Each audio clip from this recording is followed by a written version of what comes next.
Are you abusing stimulants? Maybe, maybe not. Well, according to studies, you are. Hi, I'm Steven. Today I'm going to be talking to you about caffeine abuse, how common it actually is, and how unoften it is that we even know that we're doing it to ourselves. We're going to be going over some of the studies of actual cases documented at universities. We're going to be going over some of the trace amounts in foods and drinks that we have on a daily basis. We're going to also go over some side effects and some health defects that will be amplified because of the caffeine use. We're going to go over some recommendations, and hopefully we can all learn from this and learn to better our life. Now, in 2004, Dan McCarthy, MD at Northwestern University, had 265 cases of caffeine overdoses. Now, 20 of these needed ICU, which is intensive care units, and the average age of these overdoses was 21 years old. So it's very common for teens and early 20s. And the reasons for these cases were, they using stimulants to work out. Maybe they have a job, they go to school. Some people just had a lack of sleep. You didn't get a good night of sleep. You have a bunch of caffeine in the morning trying to get you going, and sometimes you overdo it, or sometimes you crash hours later, so you do it again, and it just builds up over time. Consecutive use, day in, day out, daily use is one of the most common reasons for all these risk factors, but also if you take a very large dose at one time, it can be very dangerous. And it's not considered a drug to most people, mainly because we're not going up to a pharmacy and getting a prescription for it. You get it pretty much anywhere you want. There's no regulation on it for the most part. We're not taking it in capsule form 90% of the time, so people just don't see it as something dangerous.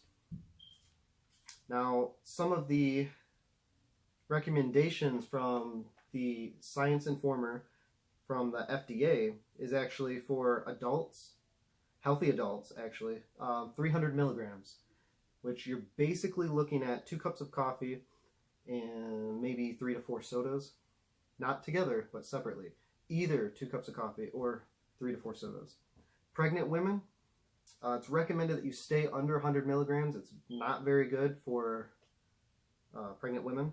Teens, 13 to 18, 100 milligrams or less. Now, the problem with teens is you're going through growth spurts, you're developing. It can be taxing on your bones, bone mineral density. Also, there's theories that it can stunt your growth.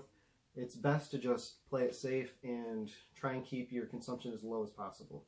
Of course, we can't completely cut it out. There's stuff in food. People are spiking it with all kinds of stuff. So it's very hard to completely get it out of your diet, but you can always be more aware of it. Now, kids 12 and under, 45 milligrams and under. Honestly, for kids that young, you shouldn't even be touching any of that. You can find trace amounts in food like chocolate, pudding, yogurt, and even breakfast cereals. Some health risks. If you suffer from any of these, you should definitely avoid caffeine, because caffeine can actually amplify the effects of these health effects. So it could be detrimental to your health. Heart arrhythmia, heart murmurs, hypertension, anemia, type 2 diabetes, all of these are directly correlated with speeding of your heart rate from the caffeine. Caffeine also can dry you out. And so if you're anemic and your blood is already thin, and then you take caffeine, it's actually a blood thinner also. And plus, with thinner blood, the caffeine's going to hit you harder. You're actually going to react differently than everybody else with normal blood. Now, some side effects.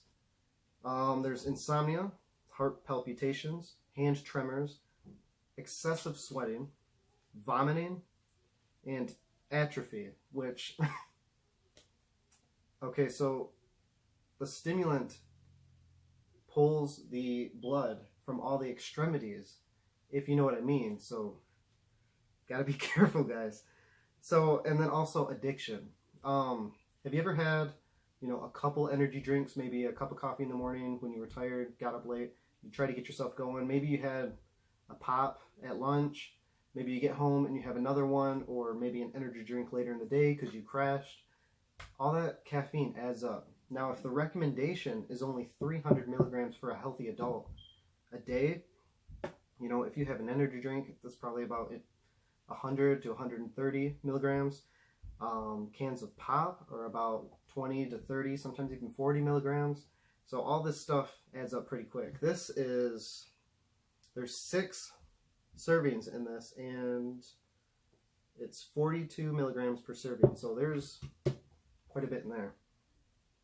So yeah, it adds up really quick. You really got to pay attention to what you're taking in every single day, because over time it really builds up. Consecutive use can be harmful, and usually it's not people that take a huge dose at one time, because nobody really can do that. It's the people that, you know, are maxing out their daily consumption every single day, and then over time it can develop adrenal fatigue. You can have thyroid problems. There's a lot of stuff that goes into this. It can mess up your metabolism. You can be sore and achy and really have no reason why. And it could be because, you know, you had all this caffeine consecutively, you missed a day or two, now you got a headache and you're sore, and you're having withdrawal symptoms. So the addiction is a real thing with caffeine, and people don't really notice that.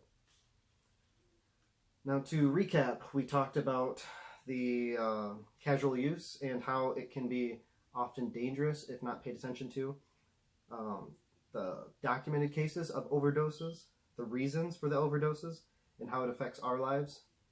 Recommended daily doses from the FDA, medical conditions that if people share, they should avoid caffeine at all costs, and some side effects of the caffeine for the daily user. Now, I'm not saying that you should completely cut it out all the time. Obviously, I don't. I work third shift. I go to school full time, so obviously caffeine is a big part of my life. It's a staple in my diet daily, just because, you know, it's hard to grind. You can't really burn the wick from both ends, so you got to have something to get you through. But you definitely have to know your limits. If you start seeing any of the symptoms, you need to back off, give yourself some time to rest, because you don't want any of the complications. So I hope that was informative, and I will talk to you guys next time. Thanks.